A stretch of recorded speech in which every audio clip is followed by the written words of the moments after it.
What is up, Broncos country? It is time for your weekly horsepower hour, baby. Thank you to everybody that's been patient. I've been out of commission, but I'm back. Thank you to Jeremy and Mark for being flexible. And we miss you, Kodiak. We miss you, Kodiak Broncos podcast. He's in here. He had a little surgery done, but he's doing great. He's alive. He's breathing. Guys, we're going to have a great show. We're going to talk about the Commanders win, how Elijah Moore puts us over the top for the Super Bowl, and we'll talk a little bit of Raiders as well. Of course, before we get into that, be sure, like, subscribe, all the channels, all the shows, watch all four at the same time, all right? Links in the description. Also, shout out to Kalshi, sponsored David Talks Broncos. The code DTB, guys, for a $10 bonus. Once you deposit $10, we'll take a look later on at what the odds, the spread, everything looks like for this Raiders game, in which our Denver Broncos should move to 11-2. But before we get into that, we have a new guest on the show. It is Miles of Crushing It YouTube. Miles, thank you for filling in for Kodiak last minute. It's always great to have a new Broncos creator on the show. But yeah, really quick, tell the people what you do, and yeah, maybe your favorite Broncos memory or player. Yeah. So hey everyone, I'm Miles. Sorry, Kodiak, I did kind of snag your spot. Hope you're doing well. I'll go with my first memory. The first thing I remember, and I'm the youngin' in here probably, but the Tebow play in overtime to Demaryius Thomas lives rent-free in my head. It's that and like the Stokely touchdown in 2009 against the Bengals. Just absolute cinema there. I'm kind of a play-by-play specialist. It's probably something I take the most pride in, is just my play-by-play ability there. I kind of try and upload where I can. I do work full-time, so it's kind of squeezing that in where I can get it. But yeah, dude, huge Broncos fan, and I'm extremely happy to be here. A little nervous too, not gonna lie. So go Broncos. Dude, it's great. You're crushing it. Hey, into your name. You're there we crushing go. it right now. So welcome to the show, dude. We're pumped to have you on. Hey, shout out to Landon Lee being in here. Like, subscribe, share with all your friends. Let's get into it. We'll start with Mark and work our way around with the Commanders, win over the Commanders. But I only had a chance to catch a little bit of your post game. Give me one big takeaway, dude. What's the big takeaway you got from our victory in overtime over the Commanders, Mark? Well, I don't know, man. I got a lot of takeaways. I feel like it's just another example of this team finding ways to win. I'd say my biggest takeaway from that game was, every time we've talked about it quite a bit, I think, prior to this, and every time the offense is needed to have a really big drive this year, they've always pulled through, even in the games that we lost. And it was really nice to see the offense carry its weight again. Like when they need to have it, they seem to go down and be able to do it. Obviously they came back from down 7-6 to take the lead at halftime. Then they were down 14-13. They took the lead again. And then 2020 in overtime, boom, they go down the field. They score right away. So just all around, man, this team is figuring it out how to win in a multitude of ways. So it's a beautiful thing. It's beautiful indeed. Miles, we'll go to you, sir. man. Give us a big takeaway from this victory. Well, my big takeaway is going to be as big as the guy playing tight end, because let me tell you, Evan Ingram, he's here, man. Evan Ingram is here to stay. We finally found just that stupid damn easy button that we've been looking for on this offense. And I think we finally found it just with those matchups over the middle. And that's where Evan Ingram excels. Just that big athletic tight end that moves like a damn wide receiver. I mean, the guy's a machine when you get the ball in his hands. And it was nice to really see him and Bo kind of rebound too and get on the same page after a couple of early arms that Nick's just kind of short arms to him. And honestly, like, we've been waiting for this big breakout game from from Ingram pretty much all year. So to see him get that and to make that huge play in overtime, I think that's a massive, just a hugely encouraging takeaway from the game. Yeah, dude. How about that juke route on? Oh my God, that jerk route was nasty. On man. Bobby Wagner? How about that? On Bobby Put a Hall of Famer like 5 steps behind, man. The mental game ain't gonna make up for getting the shoes juked off you. Dude, exactly. Really quick, Jeremy, before we go to you, I got to shout out Cowboy 5-0 coming over from David Talks Buffs. Hey, it's a For you, smaller Cowboy. channel, but I gotta say, dude, this is my best stuff. This really is my best stuff. So thank you for being here. This is awesome. I had to put on the hat or the horse head now that Marky's doing that. But It was for Cowboy, you know. oh, dude, I love that. But Jeremy, man, bring us back down to earth. Okay, what was your takeaway from last night's or Sunday's win? Yeah, ball don't lie. I just felt like there was a lot of things going against us, but in the end, the better team won. And all season long, when you need to make the play to win the game, and it's just a more mentally tough team. I never felt like we were going to lose that game. And then when it got to the final play of the game, I was like, all right, somebody's going to make this play. And Nick made it again. So it just goes to show how much this team has grown from last year. And it's just our way, you know. It doesn't have to be pretty, but winning ain't ugly. So that's just how I feel about it. Dude, exactly. Winning is never ugly. Now, we're getting some new people in the vertical streams right now. Shout out to you guys. You're coming in with some freaking red hot takes. Now, I'm starring some of these questions, guys. We normally get into the stock up, stock down. But shall we address some of these? Like, I think that this would be a little fun. How about James Hill? Can I take James this Hill, one? you made it on the show, man. Saying Bo Knox be making mistakes, but his defense covers for him. The Bears seem to win because of Caleb. Yeah. Broncos, great team, but Bears have better coaching in scheme. I broke him down. Oh my God, Mark, it's looking like you got something to say, man. So what do you got to say to James? Oh man. Well, so it's funny because is it Caleb Williams or is it better coaching in a scheme? Which one is it? It's that's what I always get confused. So like, here's the thing: Bo Nix makes mistakes. Caleb Williams makes a whole lot of mistakes too. At the end of the day, both guys are figuring out ways to win. I think you look at Ben Johnson's really fixing the culture in Chicago. Obviously, we know what Sean Payton can do from a culture standpoint. If you really want to compare coaching staffs, I mean, just look at the track record.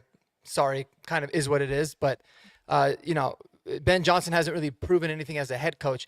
But my thing is this, man, like the Bears seem to win because of Caleb Williams. Is crazy. The Bears are the highest turnover differential team in the entire league by quite a large margin at plus 17. Now, if that ever comes back down to earth, then we can have that conversation of if the Chicago Bears are legitimate.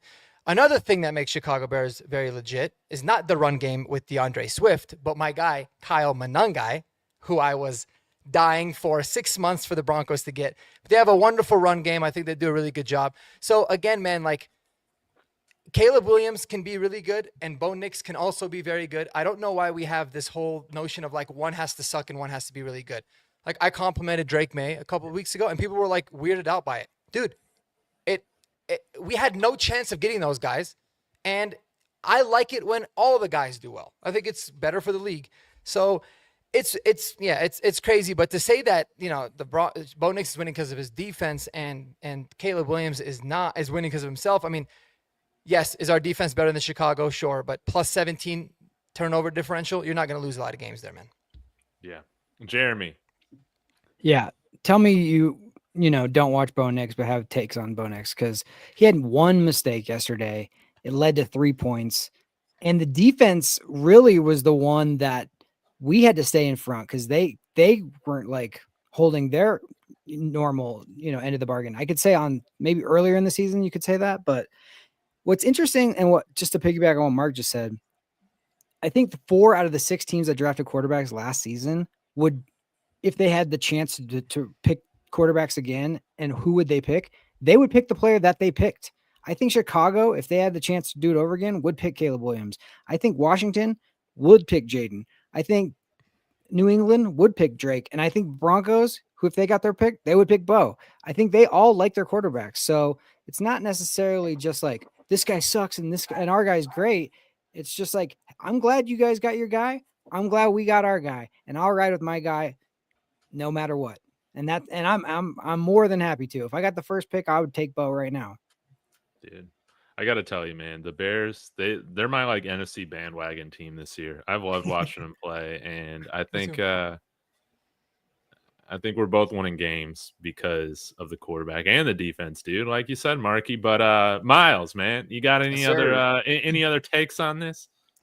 I mean, I just the one thing that I would say really on this is why can't two things be true at once, man? I mean, there's always great quarterbacks in the league. You know, why can't Bo and Drake be great? Why can't Caleb and Bo be great? You know, why can't both of these defenses be great, man? Like, multiple things can be true at once. Yeah, and again, with Lamar Jackson and Patrick Mahomes regressing, there is room. Absolutely, there is room for new great quarterbacks, right? For sure. Man, I love it. Yeah, I got nothing else to say. But Bo Nix, I think he's looking like a franchise quarterback. Guys, I have starred some of these other questions. We'll get to them throughout the night. This is good stuff. Want to shout out a few people in the chat. We got Rodney in here. Normally in here. Thanks for tuning in. We got T Fishes coming in here, dude. Pissing me off. Saying stock down. AT Perry, dude. What the hell's wrong with you? But I mean, shall we get into it outside of let me say hello to Denver Trav, but let's get into some stock up, stock down. And we got to talk about this Elijah Moore stuff too, but let's get into the stock up, stock down. Let's cover that first. The stock down is definitely AT Perry, guys. It's definitely AT Perry. Agreed with him. Dude, Sean Payton screwed this man over again. But I like this signing. We'll start with Jeremy this time and make our way around. I have said, hey, see the missing piece for the Super Bowl, but what do you think about this move? Are we blowing up this thing even though he's just a practice squad guy? Do you like it? Do you not? Yeah, if they kick the tires on him and want to see what he has, that's fine. I don't think it has anything to do with AT Perry or anybody else. I think that it's just insurance. They like the player, and that was it. So, it's not one of those things that anything's going to hinge on it. Now, if he ends up getting into a playoff game and making a big play or making a big blunder, then yeah, things will change. But right now, it's just I like that they're constantly searching. Like that's what George Payton does. So, I like that. Hell yeah. Miles, what'd you make of this signing? Is it anything to get excited about or just nah? Honestly, to me, kind of the way I look at it, and I was actually watching Mark's video on this earlier, kind of getting the player profile on Elijah Moore. I mean, he, and I'm kind of using Mark's words here, good slot guy. I feel like it's a low risk, pretty decent kind of reward type of signing where I don't necessarily think he's going to get a lot of play time this year, just considering where the Broncos are with the receiving room right now, trying to get Pat Bryant developed. But I think it's just, I really think the idea was to just get, Nix another gun in the gun safe or something to go with there. Where if you need a guy to come in and play the slot, I mean, you've got a guy that's done it before, that's got reliable experience, and that's got some absolute burners on him, man. I mean, a 4.3 40 is absolutely nothing to sneeze at in this league. Unless you're 6'5" and your name is A.T. Perry. No, but those are wonderful points, Miles, man. I think so. I won't ever complain about speed, but Mark, I didn't catch your video on this. You got to give us some more spark notes, but did you think that, am I off base here thinking that he's kind of Marvin Mims insurance in a sense, or no? I think that's a good way to put it. I think he's definitely insurance specifically for Marvin. I view this as a really good move. I really wanted him in the offseason. I thought someone to kick the tires on. I think ideally for Broncos country, it's a move for 2026 and beyond. Just another guy we could bring into camp, have him compete, see where he ends up landing. But I don't think he's going to really contribute too much this year unless there's injuries. And David, if this makes you feel better, I believe that unless it was Marvin Mims that got hurt, if it was any other receiver, I do think A.T. Perry would be next in line. I don't think it would actually be Elijah Moore. But maybe that's just because, we have a secret crush on A.T. Perry. me and you. But Yeah. Not secret. There's no secret about it. No, that's That not is the doing worst it. kept secret in the National Football League, man. Yeah. Dude, That was AJ almost Perry as bad of a FP, man. secret as the Broncos wanting to, sign a wide receiver. They've been kicking the tires on everybody. But yeah, I'm a big fan of Elijah Moore. I mean, obviously you have to question the fact that he's on his 4th team in 5 seasons, right? There's a reason for it. It's definitely not just production. I think he's been pretty productive. I mean, you see a lot of guys do much less that play on, that don't move around as much as he does. But why the hell not, man? As long as he doesn't mess up the juju of this team, I'm all good with it. Yeah, man. I'm all for it. Kyrie's Rowan's a nice story, but I'll take Elijah Moore. And honestly, if we get Marvin Mims hurt again, hopefully that doesn't happen. I know, Mark, you're the biggest Michael Bandy fan out there, but I don't know if I can handle the Michael Bandy experiment or experience in the playoffs, and I think that's just what this whole thing's about, like you said. Yeah, I think Elijah Moore is quite a bit better than Michael Bandy. Yeah, Kodiak saying Ayuk next. I don't know about that, but yeah, we'll get into this game. We'll preview the Raiders game, guys. Again, subscribe to all the channels. Help out Miles. What's your next subscriber milestone right now? Right now I'm just shooting for 200 before the end of the year, man. Hell yeah. We've got you 4 so far. End of the season. Let's go. Dude. Is that 162? I think I got as many subs now as there are games in an MLB season. Hell yeah. Thank you, guys. Dude, you got to start somewhere. We've all been there. That's awesome, guys. Let's help him out. All right. Miles. Yes, sir. I'm going to ask you to kick us off. Then we'll go up to Jeremy and around. All right. Let's start off with a stock up, stock down. Give us a player. Talk about them. Are they a stock up or stock down in this 20? What was it? 27 to 26? 27-26. All right. Victory we got, man. I'm going to just roll off of my takeaway here because, I mean, what else can you say, man? Evan Ingram on the offense is probably one of the most obvious stock ups of the game, man. I just really that overtime period that he had alone on that drive would have done it for me to say stock up. I mean, the 41-yard run after catch, but just kind of everything that he did, rebounding the way he did and getting on the same page. I mean, that was huge to me. He's had a rough season, but I think it's important, especially from, you signed this guy to as big of a contract as you did, kind of just with a little bit, not like a history, but like an injury history. But I don't know. I'm just happy like Ingram hasn't like quit, really, is what I'm kind of getting at, just with how the year's gone for him. It hasn't been great. And there are guys in this league that'll get frustrated and they'll just kind of start crashing out on the field when things aren't going the way, man. But Evan's been working his butt off, dude. And it showed in this game. And I'm excited to see what he does going forward. Yeah, beautifully said. He had a season high, I think, in targets, catches, and yards. 79 of them things. Yes, 41 yards in overtime. And it was great to see him fly past that DB. I mean, we've been waiting for that, Since the preseason, man. That one play in preseason did so much teasing up until now. You're right. Yeah, you're absolutely right. Jeremy, stock up, stock down. Who you got? Yeah. I got to do it. I'm going to go Bo here, but just to piggyback on Evan Ingram real quick, dude, I love the fact that he's a Bronco because every time he's running the way he runs, he looks like he's galloping. And he just like put his head down, got that jerk route, just took off. And so many of our guys, especially like Cortland or some other guys, I said this to Mark yesterday, they feel like they want, as soon as contact's about to come, they kind of are like ready to go down. And Evan's like, no, I'm going to make me get down.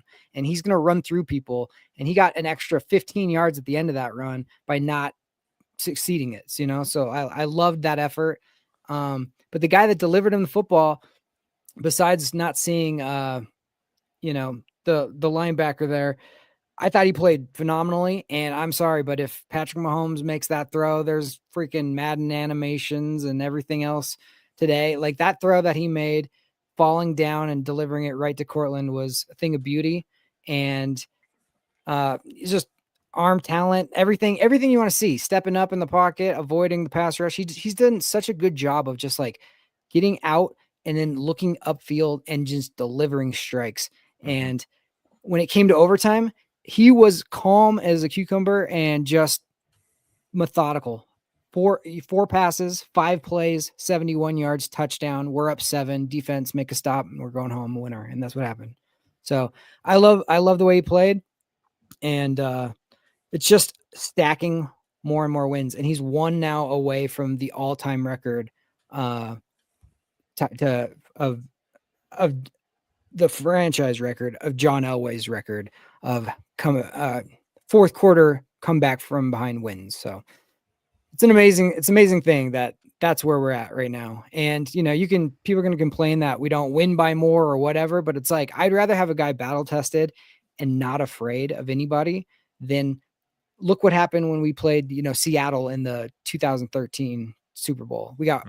We were blowing everybody out. And then when we had a little bit of, bad start, then we get blown out. So I don't think this team is like that. They're ready for any fight, and it starts with Bo, so I love it. All right. I think I'm going to go stock down.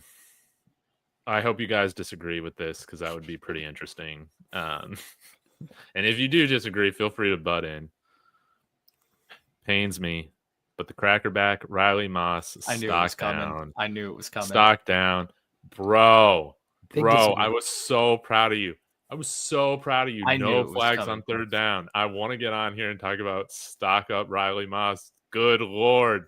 But, dude, you got yourself cooked by, Eddie Lacy looking Debo Samuel at the end of the game. What are you doing? Bro, you're letting, what's his face? Traylon Burks. Now I know he made an amazing play. But this is what I was telling Mike. It's not even his fault, dude. It's not even his fault, half the time. But Mark, Jeremy, sometimes I just feel like when he's on the field, dude, just shit happens. Just shit happens, dude, when he's on the field. And I hate that that's it's like a curse or something, dude. We gotta like the Bartman ball, we gotta blow up like a football or something, dude. To rid this curse of him. But bro, you can't get cooked by Debo Samuel. You cannot allow Traylon Burks to do an OBJ on you. I know there's nothing he can do, but you just can't let that happen, man. At least you tackled Debo Samuel down, right? Mm-hmm. Because then they kicked the field goal, right? Did they kick a field goal off of No, that? No. That's the game. The fourth down, then PS2 got picked. That's what set that up. Oh yeah, that's right. All right, so yeah, it meant nothing. It meant nothing, Riley Moss, that you tackled him. Thank you for refreshing my memory, Jeremy. But hey, Riley, this is a great get back game against Oakland or Las Vegas. Oakland. Scotland. Yeah, Oakland. yeah, Oakland. Let's do it, baby. But that hurts seeing, man. That hurts seeing. Mark, what did you feel about that? I want to know, and just It's funny, then you can get into your stock. As a stock down, I had written down Riley Moss's luck. Is what I wrote. Not Riley Moss, the player, because it seems like, dude, he finally is not getting any of these pass interference calls. He does a lot better, right? And then he has great coverage, and the dude makes the craziest catch. I think it was his second career touchdown. Yeah, he hasn't scored one since 22, and that was the one he scored on perfect coverage. And then the one time he lets up, and you can tell he let up because he really didn't want to hold him on that third down. He ends up getting cooked. But I mean, listen, I'm back and forth with Riley. Like with me, I really love the player. I have so much respect for Riley and his ability to keep coming back, and I feel like he's such a good cover guy. And it is frustrating that he's always so close, but I'm not going to advocate for changing anything about him quite yet. But I will say that a stock down for me, and I'll let Jeremy go down because Jeremy loves to defend Bo and Riley. It's like it's like in his veins. I'll let him do it. A stock down player for me, but it's something that I hope it's not a continuous trend, is Marvin Mims. He's kind of been a little missing lately, and I don't know if it's necessarily his fault, but they need to get the ball into his hands more. I think he's the second biggest X factor down the stretch for this Broncos team, number one X factor being Evan Ingram, because that guy, I'll tell you what, if he starts to turn it up, that's going to be a massive problem for a lot of teams. That'll be like the biggest blessing that we could ask for as a team. But yeah, Marvin Mims has been a little bit disappointing. He hasn't really been that dynamic in the return game either. He had, I think, one really good return, but otherwise it's been kind of pedestrian. But again, I just think that they need to start scheming up more things for him, get this running game going a little bit too, and yeah, that'll be a stock down for me. Jeremy, You want me to did have go? thoughts on Okay. that? Yeah. I'm Yeah, I'm sorry. ready. Sorry about Okay.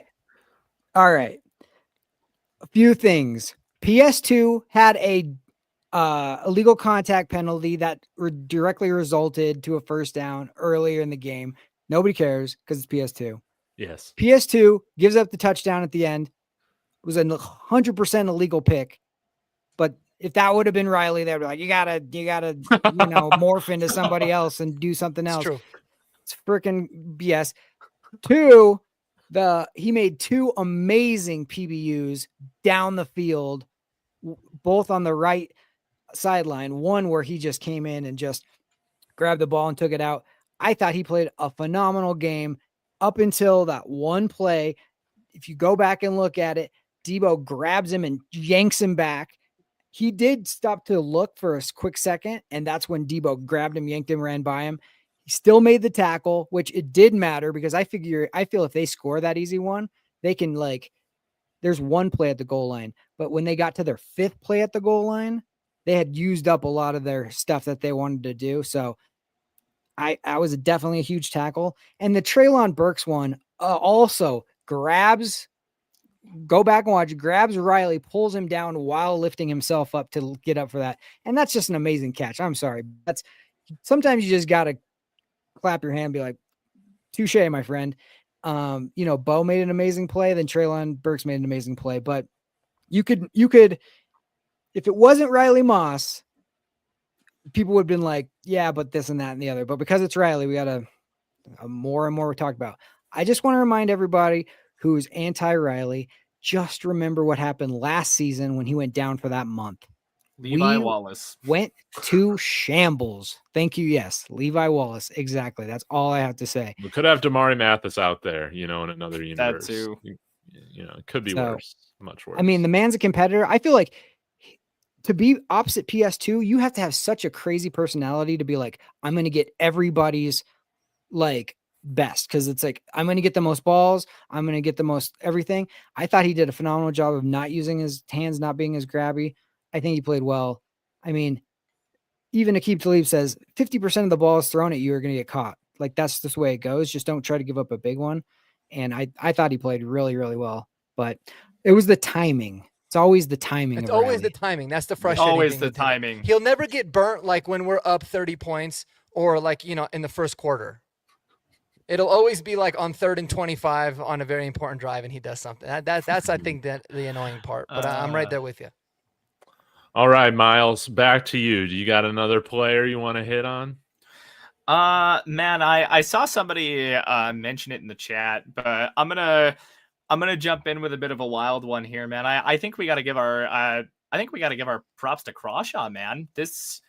Other than the one game, yeah, there's the Crawshaw comment. Other than that stinker against the Raiders on Thursday night, man, it's been nothing but nukes off of this guy's leg. And he has been just pinning mofos inside of the 20 all year long. I mean, we got to call that man Mr. Inside the 20 because nobody gets out under Crawshaw.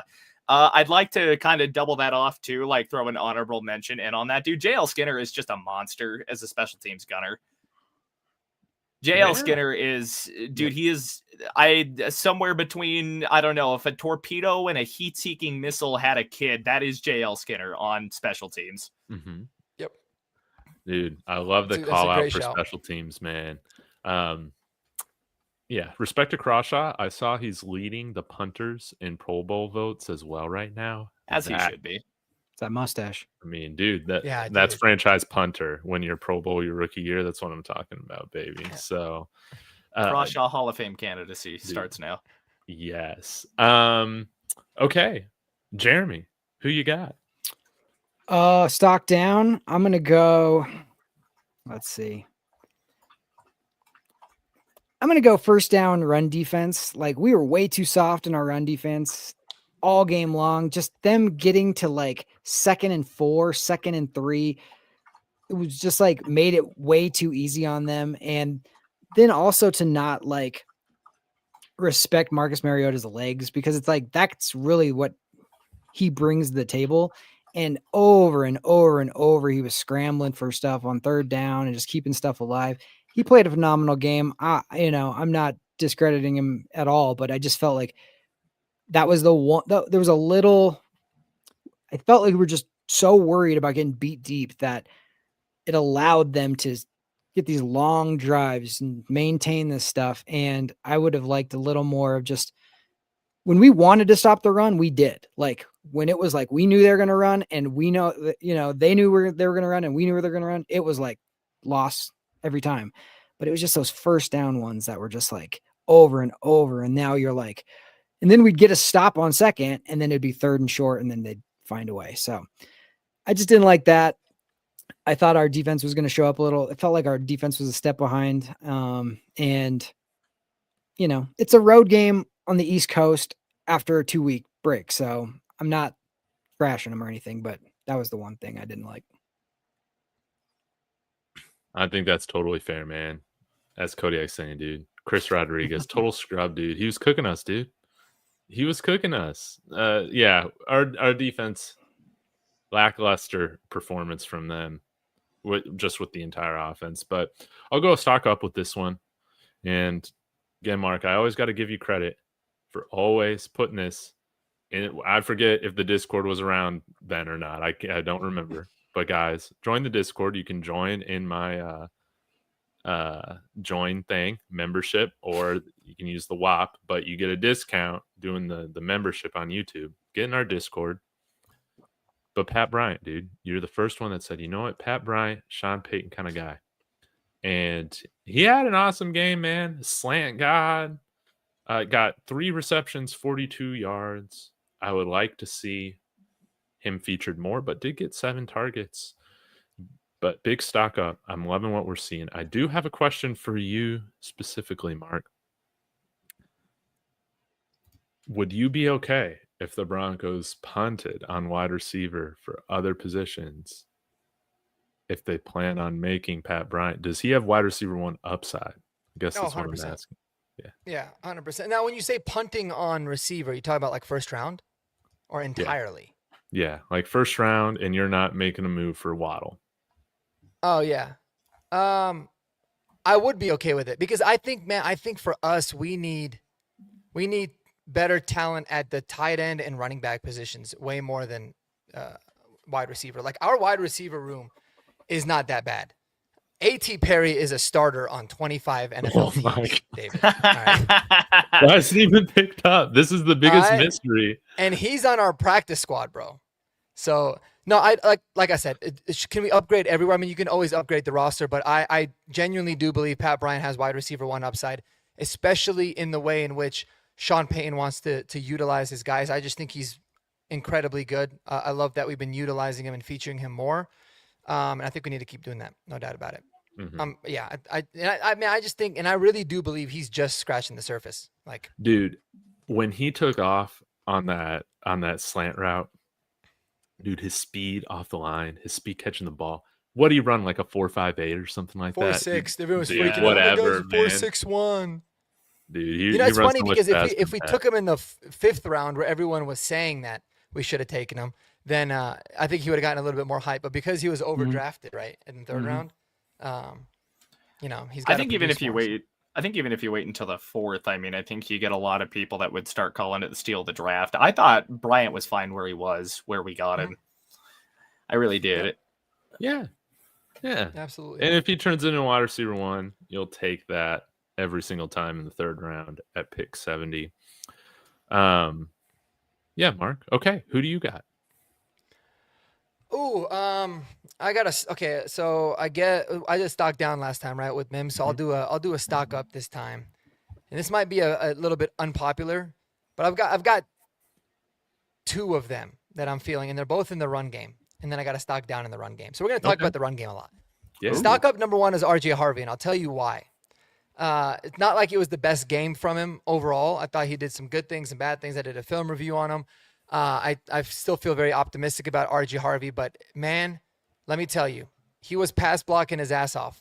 And if he continues to pass block his ass off, he's going to play more, and they are going to be able to utilize him as a true 3-down back where he can actually utilize his receiving skill set, which has been a surprise, as well as getting more carries. I think that that's really big. And man, we're gambling a lot on RJ Harvey down the stretch. So we need him to get every opportunity possible to be able to play well. As a result, I think it's stocked down for Tyler Bidet because even Jaleel had a good pass protection rep. And if we're good there, and we know Adam Prentice can pass protect as well, Tyler Bidet may be a sneaky, like, I wouldn't say cut candidate, but someone that could really maybe even eventually become a game day inactive. I don't think that it happens, but it's just unfortunate for Bidet because the one thing that they really needed him to do in terms of being a true 3-down back, these other guys are able to do it. It might be bad for him. And then that leads me to Adam Prentice, who it's just a stock up, man. Why does it seem like every time he touches the ball, good things happen? First down. I don't think he's ever caught the ball or carried the ball. So like literally touched the football and it didn't result in a first down this year. It's amazing. Cool. So, I want to see him back there at tailback. Get just one carry. I just want to see what it looks like. I want to see DJ Jones at fullback and Adam Prentice at tailback, and you run an I formation and just kill whoever's in front of you. That's what I want to see. That's right. He did get a handoff once, and he ran it. But I want to see him in like a single eye type of thing, dude. Like run up to the line and just go Mike Allstott on him. Let me see that, man, in like a jumbo package. Like, come on, man. Yeah. Bring out the extra O lineman, dude. Slot your 2 tight ends over there, and just see what happens. Yes, dude. Shout out to Adam Prentice. I love him. Crawshaw, all these guys. A few shout outs in the chat here, I guess, before we get into stock up, stock down. But Andy coming in here. I got a few other questions highlighted too. We can get to in a bit. But did Nate Atkins' root beer influx into the locker room transform this team into the best in the NFL? Yeah, is root beer vape going to be now considered one of the banned substances in the NFL? It shouldn't be. It shouldn't be. It would be like banning like drinking soda in terms of, it's usually not the good thing, but I think so, man. I think this root beer Nate Atkins, this whole root beer influx is helping. I think they're probably having a lot of it. They call it a smoke machine. It might just be a whole bunch of root beer vapes smoking up the club dub there in the locker room. Who knows? But I'm excited to get Nate Atkins back, man. I hope he's back this week. Yeah, dude, we need him back badly. Even though he's kind of an asshole. I love it. I love him as a player. Well, here's the thing, dude. You kind of need assholes to win a Super Bowl, right? Yeah. And we need the next. He's proof enough of that. Exactly. We need a new version of the meme, of Sean Payton, hitting the bong. We need to see him hit a root beer vape. We do. We need to see him smack that root beer. Yeah, smack the root beer vape. Okay. Well, Jeremy, shall we get into some hold your horses or giddy up or hold your horses? Sure. Just real quick, somebody in the chat just wanted to shout out Alex Singleton, and I had him up. Absolutely, I had him up and down a little bit, but more up than down because he made a couple of big plays, a couple of tip passes, that breakup at the end, which I thought was going to be like the game clincher. That one breakup to Ertz alone, I think, is stock up Alex Singleton. That one play alone.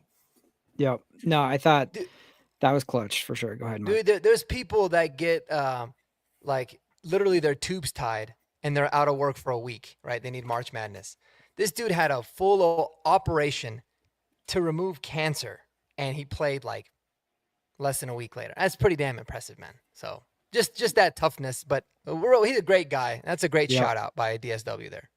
Yep. And the other up and down I have real quick is Hufanga. I thought some of the plays he was making You know, they're calling him like Troy Polamalu on the broadcast and all that. And then he would miss a tackle that it was like 3rd and 12. And then he'd miss a tackle and they run it down the middle on 3rd and 12 for a first down. And there's like, and then like, obviously the penalty getting there late. I'm not going to blame him for that personally, because we should have tackled Mariota twice before that ball even got out. So that's no kidding. It's just like, okay, if you want to blame Hufanga on that one for being early, I guess. But like JFM had a shot at him. Nick could have wrapped him up. It was just frustrating. I was yelling at the TV like we had already sacked him. And then the fact that he got it out of there. And that, again, give it up to Marcus Mariota. Like he made a couple plays where he just like, he extended stuff that he shouldn't have been able to. So all the credit for them. All right. Yeah, let's get some questions here. So I'll start with Miles here. Miles. All right. The way this works is if you agree with this statement, you say giddy up and then give me your reasons why. Okay. And if you disagree with this statement, hold your horses. Exactly. All right. Gotcha. So the Washington game on Sunday night reinforced your confidence in this team. Giddy up 100%, man. I think Mark brought this up during the takeaways, man. I mean, listen, not every win's going to be pretty, and I'm going to take the Jake Plummer approach here. I don't know if anyone watches his podcast, The Cold Tub.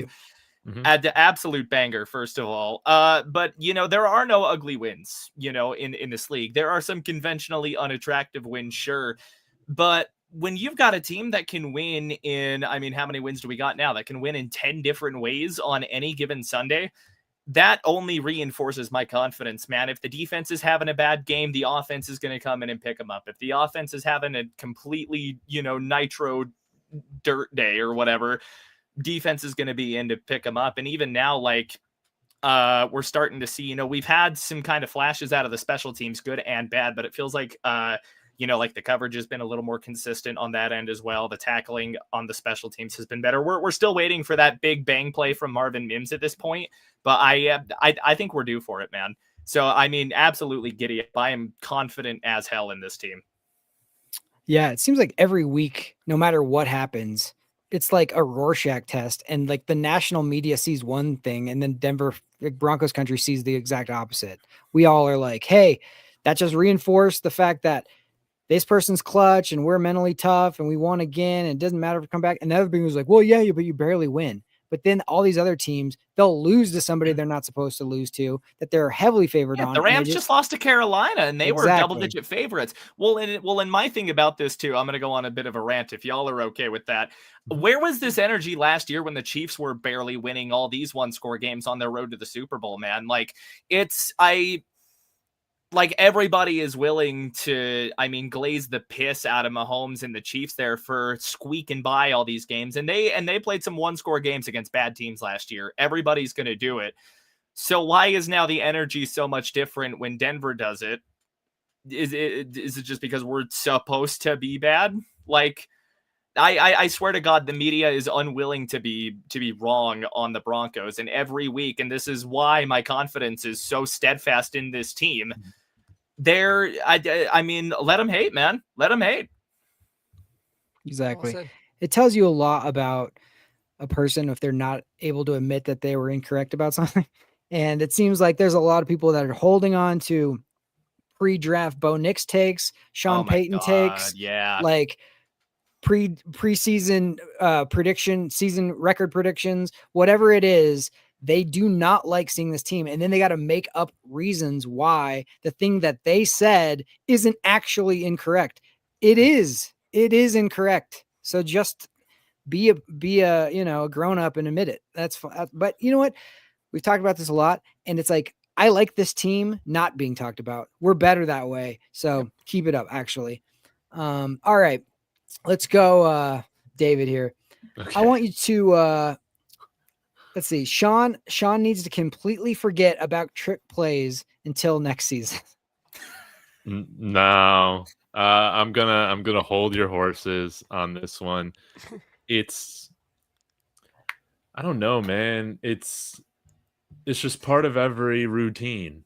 You got your game day routine, your routine when you go up to bat if you're playing baseball, or I'm assuming if you're getting ready to swing a golf club, right? Everybody's got their routine. Sean Payton's routine is I'm gonna have one bong hit play that I'm gonna call that that's just gonna be part of the game plan, right? And I might hate it half the time that he calls those things. I mean, dude, what was that dumb play call, dude? They're playing like patty cake there in the backfield, just hot potato rather, just throwing that thing, and then you just throw it not even to the sticks, dude, but to the line of scrimmage. It was such a waste.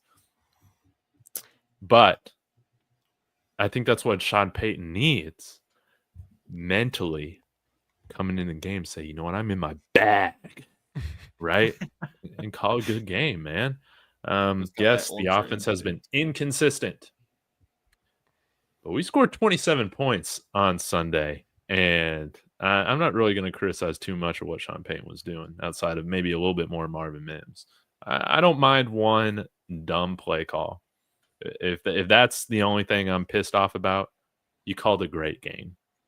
And a lot of the times, dude, that's how I feel about Sean Payton. Pretty good called game. A couple things I would change. Yeah, that's how I feel about it. I feel like with trick plays too, bro, it's either terrible or fantastic. There is literally no middle ground ever. It's always one or the other. So if it doesn't hit, it sucks. If it hits, he's gonna look like a genius. I'm good with it. Yeah, but the Sean Payton bong rip play. I love Yeah, dude. I mean, it's just I'm what gonna it is, start dude. using that when I do play-by-play. Like, just every time there's a trick play, I'm just gonna be like, "Oh, Peyton hit his bong in halftime. That's or a hit it bong real ripping. quick." Or Yep. yeah, that's a bong ripperooner right there, folks. Yeah. Speaking of bong rips, actually, how high do you think Younghoe Koo was yesterday when he kicked the ground instead of the football? I think he Dude, was I've a never little seen too anything low, like that in my personally. life. He must have been on cloud nine. Dude, that is like watching a professional golfer completely miss his drive. Never happens, I don't think. Yeah. So bong grip kicker. Sorry, I just remembered that. I was like, well, we got to talk about that a little bit. Yes. I got a Good conspiracy question. theory on this on the trick plays. Do you think Sean maybe just throws at least one out every single game just so they are game planning and like everybody's constantly like, it's coming at some point. We can't like F around. Like we have to like play, disciplined. 100%. And the other thing that would be so poetic. I'm not saying this is gonna happen, but if you win a Super Bowl and off of a trick play, like that would be the perfect like culmination of this season, wouldn't it? Where it's just the like Steelers did it. Finally works. Or It's watch just like- this. I think this is gonna make David. I think David might cream himself, if honestly, with this one. So Sean Payton, the first time he won the Super Bowl, the big play that he made was the surprise onside kick. Yes. What if Jeremy Crawshaw does a fake punt touchdown, bro? I would need 5 new pairs of pants right then and there. Yeah, you're right. You're right. I And think then- I would cream my pants. Yeah. So that would be cool. Like he just keeps the legacy going. But now we're just speculating. But that would be something that I think all of us would have to go on Amazon and buy some. Dude, now I'm gonna have a wet dream about that tonight, Mark. Thanks a lot. Hey, I might join you in that dream, David. We might be sitting there in the stands together, man. We might be up in the press box together, buddy. David just turns his camera off now. He's like, hold on. Multiplayer Dude, dream. I need to order one of these Crawshaw jerseys if that happens, man. Franchise dude, punter, we're all man. getting Crawshaw jerseys. Everyone. I'll buy them I for love everyone, it. too. Good stuff. Good stuff. I got one more for Mark here. Okay, yeah, I was about to ask. Okay. This one's not necessarily a giddy up or hold your horses. I want you to pick one loss and pick one win. If you could do whatever you wanted here, the last of the kind. Not, I'm going to leave Vegas out of it, but like we got the remaining. We had the Jags, we got the Chiefs, we got the Chargers, and we got the Packers. Pick me one win, pick me one loss. If you could, because here's the thing, we all would want to win the rest of them. But at the same time, I've heard so many people saying you don't want to go in the playoffs with a streak. You don't want to like have that added pressure. So let's just say, okay, I'm going to give you your option. Pick one of these games that you can, any of these to win, any of these to lose. Oh, this is easy. Me and Miles actually talked about this. We didn't pick the game, but we talked a lot about like the streaks and everything on our joint video earlier. This is pretty simple for me. For me, the loss, I would choose losing to Jacksonville. No problem. Lose to Jacksonville at home. In fact, that probably gives them a better chance to making the playoffs over teams like Baltimore and the Chiefs and whatever. So if you're going to have a loss, I would say lose to Jacksonville. And then allow for us to turn around on Christmas and knock the Chiefs out of the playoffs 100%. Yeah. That will always be the game that I would want to win. In Arrowhead, they're desperate, and we do the entire NFL outside of the little barbecue town of Kansas City a favor and knock them out of the playoffs. So that would absolutely be the ideal one. Beautiful. That'd be the Even though I sweetest probably, revenge. as a fan, I probably should choose Green Bay because they're an NFC team. But I feel like, man, you lose to Jacksonville, you're really fired up, and you win on Christmas. So that would be cool. Yeah. Oh man. Yeah. There's a fat man wearing red on Christmas that I want to have a bad day, and it's not Santa Claus, if you know what I'm talking Yes, about. exactly right. Jeremy, I have one for you. Okay, Alrighty. we got to have one going your way, Yeah. Appreciate it. and this comes from a fan. All right. Okay. I don't even know if he's still Hey, watching, Trent's but in here. maybe he is. Let's see. Mr. Talk Show Land, Broncos, Broncos, Broncos. I got a question for them. Do you think Patriots versus Broncos will be battling in the AFC Championship game? Giddy up or hold your horses? And if giddy up, who do you think will win? I don't know. I hope so. I would Yeah. love to see the Patriots. And I personally, if it comes down to those two, I mean, home field will be a huge advantage, but man, these teams are so similar in so many ways. The second year quarterback, the hardened coach who like doesn't let anything slide and has changed the culture and done all these things, and the tough defense, and they built for cold weather and finding a way and all of those things. But yeah, I got Denver, man. I mean, what do you am I gonna say? The Patriots? There's no way. So like, I hope so. And I personally would be fine playing either place, but yeah, that would be my choice. If there was an AFC champion, just like 10 years ago, it's like the repeat of 10 years ago, 2015, of AFC Championship, Broncos Patriots. I would just love, and it was a defensive struggle and just this, haymaker after haymaker type of game. And yeah, I'd love to see that again, especially in Denver again. Mark, Miles, y'all feel the same? Go ahead, Miles. Oh, I heard that. I mean, yeah, I'm in that same boat right there. Honestly, I feel like this one's a giddy up. Both of these teams have been. I mean, I know nobody nationally wants to say it, but I really think that the Broncos and the Pats have been the two best teams in the AFC this year. Whatever you want to say about them, I mean, everybody in the AFC is flawed one way or another. Broncos can't run the ball right now. Pats O-line is banged up, and they're. Yes. I mean, they do have a decent defense, but outside of Gonzo, you don't have any real like guys, breaking out as huge stars for them as well. And I absolutely, every team in the AFC has problems. I just think that the Broncos and the Pats have the least, what's the word I'm looking for here? The least majorly like fatally impactful problems at this point. I think both these teams could meet in the title game, and Denver rides that defense to a win, man. Absolutely. Yeah, I agree. I would love to play New England. Just because I mean, it would kind of it would bring back the Manning Brady days. But the cool thing is that we don't have to actually go up against Brady or Belichick. I think it would be awesome, and I feel confident that we would beat New England out of the way. It's one of those things like, be careful what you wish for. I think they're really good. And I like Mike Vrabel. I think he's a phenomenal coach. But he hasn't really done much in the playoffs, right? But again, he did have Ryan Tannehill and a couple other scrubs. So he never had somebody like Drake May. But it would be an amazing week. To be honest with you, I just don't want to see Kansas City in the playoffs, just in general. Like, I'm fine playing against them, to be honest, but I just want to see a playoffs with all the new blood in it. That's my boy right like, there in chat, man. Who is it? Sorry to butt in. Bok Choy. He's Bok Choy? guy's been a regular on my stuff. I've seen a couple of my guys pop in here. Let's go. Okay. Yeah. Papa saying Broncos Texans. I mean, dude, that'd be interesting. But dude, we own Josh McDaniels. So I want to see him come to Denver again. And Wade Phillips gave him the business last time. This time VJ can do it. And we'll stop their new franchise quarterback from doing anything. It'll be fantastic. Okay. Well, we're a little pressed for time, but want to go ahead and give a quick little preview for this matchup against the Raiders.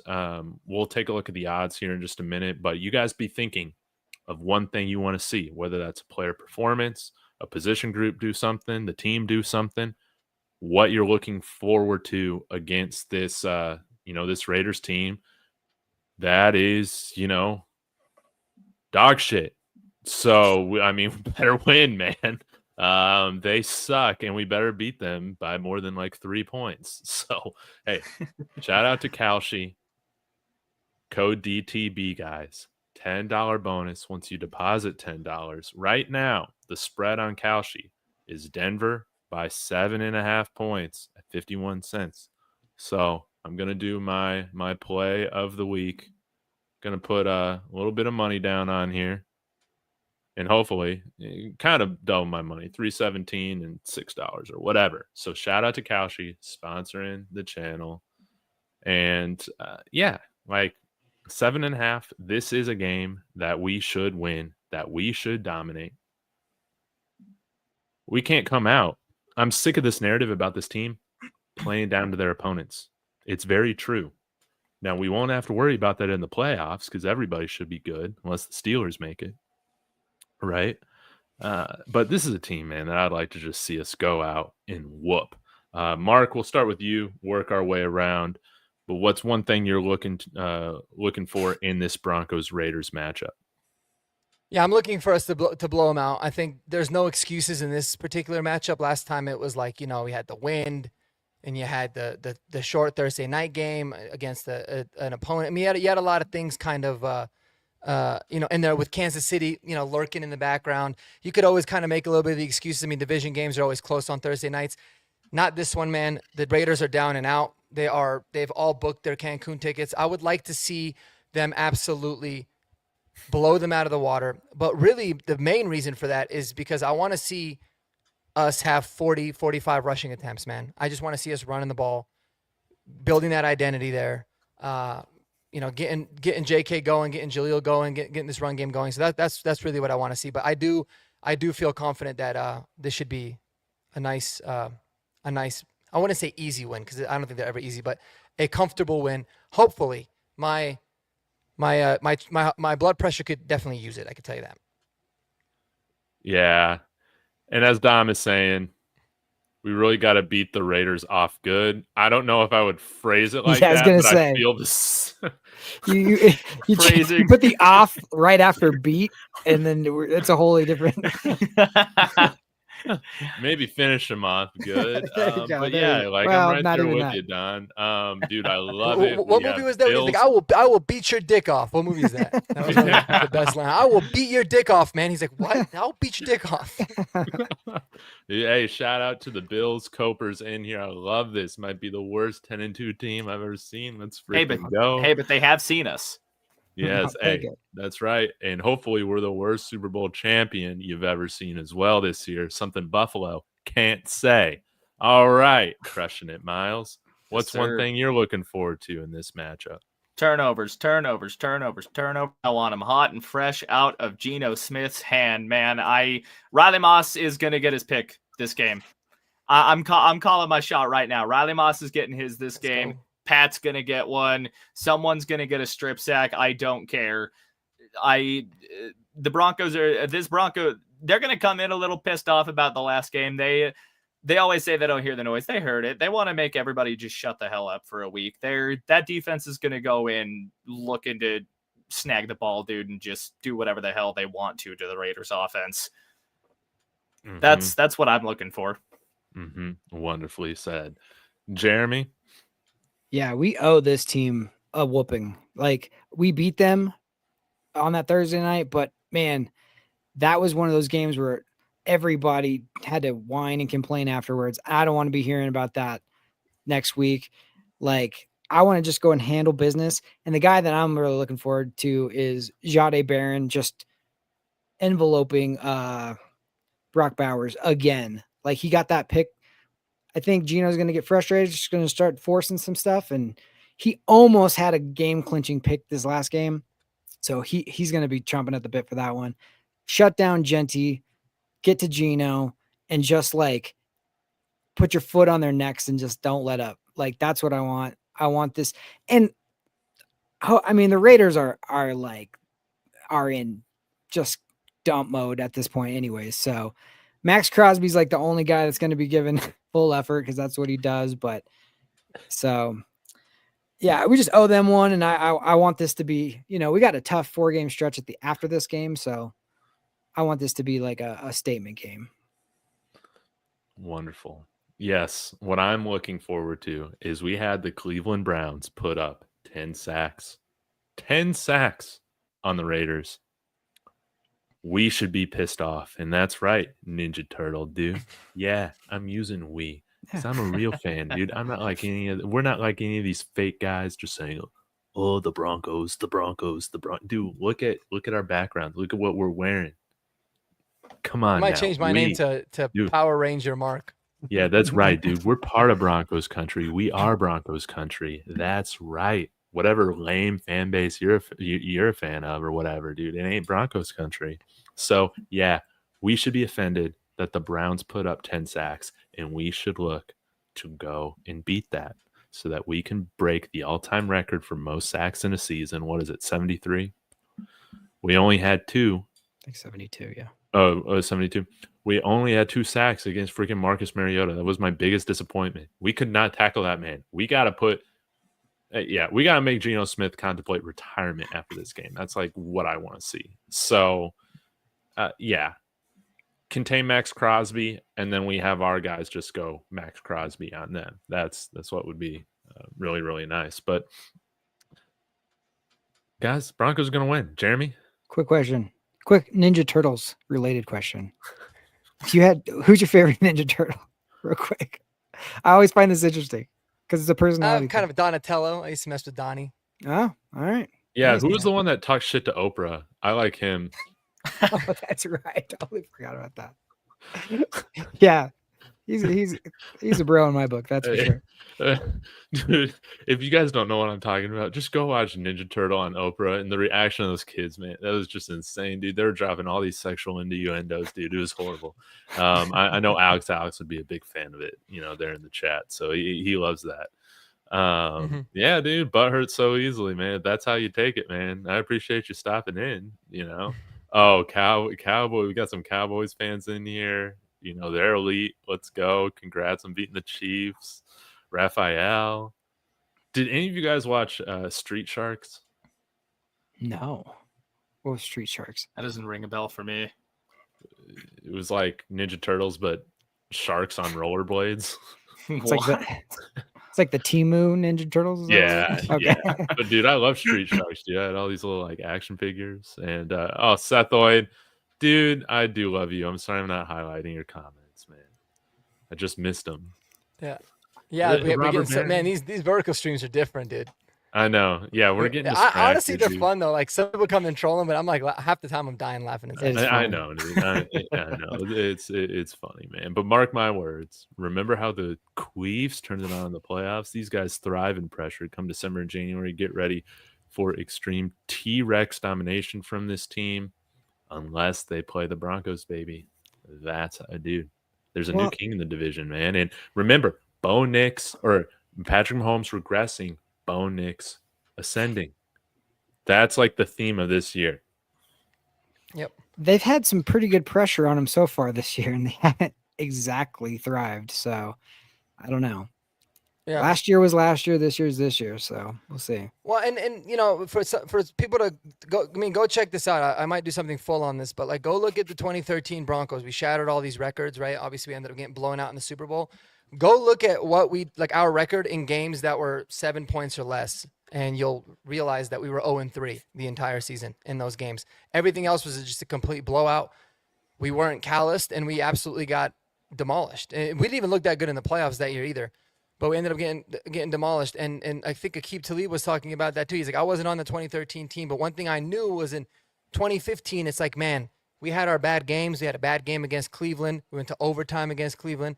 We eked out a way to win. But, man, it's like then when you're in that situation in crunch time, you don't flinch. So, listen, is it ultimately gonna pay off? We could obviously win the Super Bowl. We could obviously go one and done. But by no means is what we're doing bad. I think it's only positives are going to come out of it for sure. Definitely. Dude, no doubt about it, man. No doubt about it. Well, guys, I think this was a pretty successful horsepower hour without Kodiak. We hope you find your dad, Kodiak. You show up on the stream next week. Hey, buddy. But Miles, man, it was great having you here. Fill in. Hopefully, It was great guys, being we here, got like 180 people watching across our streams. Please go subscribe to Crushing It Podcast, Crushing It YouTube. That's Miles' channel. He's getting started. He's getting rolling. Dude, man, these people are so crazy. But really quick, man, we'll go around. We'll talk about what we got going on in your channels, and then we'll wrap it up. We'll start with you, Mark. Oh man, I got nothing really, I guess, specific. I'm probably going to just talk about a few different things related to this team. Look at maybe a little bit more, where we're at versus historically how other teams that have done similarly to what we have done and opposite of what we've done. Maybe some comparison videos like that. Dive into the Raiders a little bit more. If there's any Raiders people in the chat, I doubt, because you would have made yourself very known. They're all dead. But love to. Yeah. I've been trying to find like a Raiders channel to collab with, to do some collab videos, because I really wanted to bring those back. But no, man, just if I think of an idea during the day, I usually just end up making a video. I don't usually have a plan, which is probably not the best thing. But what I'm gonna do is this. I'm going to talk as long as I possibly can and get as much mic time as I can, so Alex just absolutely loses his mind there in the chat. So let's see, what else can we talk about? I think Kodiak had said something about Marty Natchez. I'll say Nate McKinnon's looking really good too. No, I'm just kidding. I'm not gonna take up that much time, but no, man. But do all of us a favor, guys. Whether you're a troll in the chat or you're one of the real ones, go follow Crushing It on YouTube. I've put it on in the channel. I think it's you have it at Crushing It YT, but I have it at Crushing It Show on YouTube. I think, is that it, or is it at Crushing YT? Anyways, I've been putting it a lot in the chat. It's right there. Go check it out. He's got awesome content. His play-by-play is legitimately phenomenal, and I'm going to say, like, I'm very jealous of his radio voice. So, yes, go show him some love, man. He's doing Appreciate it, y'all. Appreciate it. Oh, see, Sethoid, a fan. Hey, so great takes. That's what I'm talking about. And appreciate it. Seth is one of the real ones. And most importantly, to get on this show, we don't tolerate A.T. Perry slander on this channel. Only A.T. Perry hype, and he is now part of the cult. Okay, you have been indoctrinated. All right, we need to get A.T. Perry on the show. Father, Son, and Holy Spirit. Yeah, what's our Trinity? Bo Nix, Sean Payton, and A.T. Perry, or something like that. Or I mean, if you want to go for the Saints Trinity, you throw Will Lutz in there, or Lil Jordan Humphrey. Humphrey wasn't the Saints. Troutman. Yep, all those guys. I like that. All right, Miles, what you got going on in your channel? We know we can find you for play-by-plays. What else? Yes, sir. So Friday, I've actually been collaborating with a buddy of mine that I came across over in Perna's server. So that is at Hilltime Sports. His name is Trent Hill, Eagles fan. We kind of talk about just all the happenings, just up the NFL, kind of do some game previews, that sort of stuff. So look out for that. We usually do that Friday afternoon, just after we're both off of work. So yeah, that's what I got. And then obviously Broncos play-by-play on Sunday. It's going to be great. Can we find you on any other platforms? I do have an Instagram. It's at Crush. I think it's Crush Miles Broncos. Okay. I'd have to double check that, but I can put that in chat. I don't use Insta much, but I do. Miles, do you have an OnlyFans? Man, I should start one. Someone in chat was asking if I was wearing socks. Subscribe to find out, brother. That's The for the members mystery. page. Yeah, that's the members page. It's That'll really cheap. It's that'll be like the $5 first a thing month. that comes. That'll be the first thing that comes out on members only.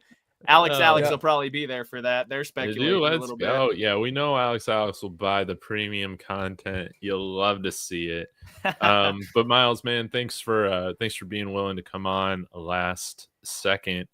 And Hey, thanks for having me, man. I appreciate it. Yeah, we hope you didn't kill Kodiak, and I mean, we want Kodiak back next week. But if you show up again, I'm gonna have some questions. Where's Kodiak?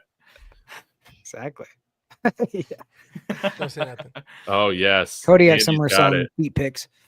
Yeah, hit that join if you want to talk with us every day on Discord. We are not sharing selfies unless asked for them. Jeremy, you've been putting out a little bit of content, right, over at Broncos Unbridled. Yeah. What do you got going on? I mean, me and Mark always do the post game, and then we started a kind of a Broncos debrief the last couple weeks here. So that's been just a good kind of really dive in depth post game, and not just your immediate like emotions, but kind of like break it a little more in depth. So that's been really cool. Dude, let's go. Guys, go subscribe to all my friends. I was talking about this with Mike last night or 2 nights ago. Broncos country has the best YouTube community out there. Now, we might be, small in number compared to, Brandon Perna, who is the king of all of us. But, we are mighty with what we got to say. So, guys, go subscribe to all my friends. They all put out wonderful content. And thank you for being here. Fans, trolls, we love you all. Until next time, guys, go Broncos. Go Broncos.